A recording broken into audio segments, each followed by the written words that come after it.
Bonjour à vous, je suis heureuse de vous retrouver encore une fois aujourd'hui dans À deux pour vrai. Bienvenue sur ma page Chrisley Création. On a parlé de la fusion, on a parlé aussi de l'idéalisation et on a aussi parlé de la désillusion. Alors, souvent, quand on entend ces mots-là, on pense toujours aux problèmes. On pense juste aux problèmes qui viennent après. Ça fait peur parce qu'il y a trop de changements. Des fois, les changements sont brusques que d'autres. Mais aujourd'hui, j'avais envie de faire quelque chose de différent. J'avais envie de parler des avantages de ces premières étapes parce que oui, la fusion, la désillusion et l'idéalisation ont ses risques, mais elles ont aussi leur beauté. Par exemple, la fusion, c'est le moment où les deux personnes se découvrent et puis il y a quelque chose de très doux qui est en train d'être construite. C'est le moment où on apprend à faire confiance, à s'ouvrir, à se montrer vulnérable aussi, que je peux dire un petit peu, oui. C'est le moment où on ose dire à l'autre, j'ai besoin de toi, tu me fais du bien. Oh, j'aime beaucoup être avec toi.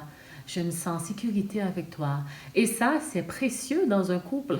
C'est très important, ces genres de moments-là.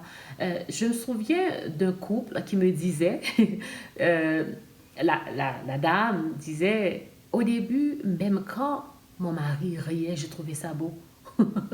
Et puis le mari était là aussi, lui il a répondu, il a dit, et moi, même quand ma femme me parlait, Chrisley, pendant 2 heures, je ne me fatiguais jamais. Puis ils riaient ensemble après que chacun ait dit ces phrases-là. Et pourquoi selon toi qu'ils ont ri? Ils ont ri parce qu'ils savaient que ce n'était plus pareil aujourd'hui. Mais ils reconnaissent quelque chose d'important. Ils avaient cette période où ils passaient des temps ensemble, où ils échangeaient ensemble. Ces périodes-là avaient soudé leurs liens. Je ne sais pas si tu comprends ce que je veux dire. Ces périodes permettent de créer l'attachement. Cela construit les souvenirs. Cela donne envie de bâtir. C'est souvent là qu'on fait les promesses, les projets, les rêves. Et c'est là qu'on se dit, on va y arriver. On va construire quelque chose de beau. Et même si ces étapes ne durent pas, parce que elles ne doivent pas durer, malheureusement. Non, non, non, elles ne doivent pas durer. C'est une étape dans la relation. Ces étapes-là ne durent pas. Donc, au moins, elles laissent des racines. Elles créent une base émotionnelle qui peut soutenir le couple plus tard, quand les tempêtes arrivent. Et il y a toujours des tempêtes. Mais, et ici, je veux faire quelque chose de très important. Je veux prendre une pause très importante. OK? Quand on parle des avantages de la fusion, la désillusion et l'idéalisation, ça ne veut pas dire qu'il faut tout accepter au nom de l'amour. Mais non, non, non, non. Il ne faut pas tout accepter au nom de l'amour parce qu'il y a une différence énorme entre aimer et destruction. Rester dans une relation où tu te sens brisé, par exemple, ce n'est pas de l'amour. Non, rester là où tu te sens manipulé, ce n'est pas de la fusion, ça. Rester là où tu es constamment rabaissé, ignoré, non respecté, ce n'est pas une étape normale du couple. Ce n'est pas du tout ce que j'ai dit. J'aimerais ça que tu comprends ce que je dis. L'amour n'écrase personne, ok? L'amour n'écrase pas. L'amour ne manipule pas. L'amour ne détruit pas ton estime. La fusion, elle est très belle. Elle est belle quand elle est réciproque, ok?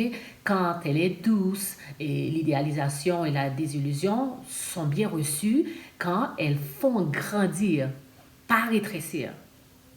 Alors, je dois te dire, par exemple, si dès le début de ta relation, tu dois te taire pour éviter les conflits, si tu dois t'effacer pour être aimé, par exemple, si tu te sens seul, même à deux, alors ce n'est pas de l'amour, ça. C'est un signal. Et ces signaux-là doivent être écoutés. C'est très important. Parce que oui, le couple demande des efforts. Oui, on le sait, je le dis, je le répète plusieurs fois. Oui, il demande des ajustements. Mais il ne doit jamais te coûter ta dignité, ta paix intérieure ou ta sécurité émotionnelle. Non, les premières étapes du couple dont je parle, ces étapes-là sont là pour rapprocher, pas pour emprisonner.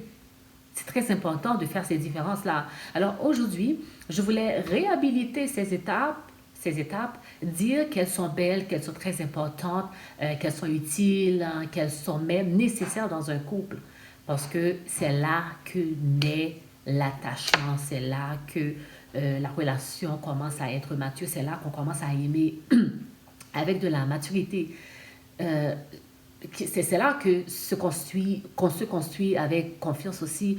C'est dans cette période-là que se tissent les premiers fils du nous. Toi et moi, toi avec la personne avec qui que tu es en couple. Mais aussi rappeler que l'amour, le vrai, respecte, protège et élève. Alors, c'est ça que je voulais dire aujourd'hui.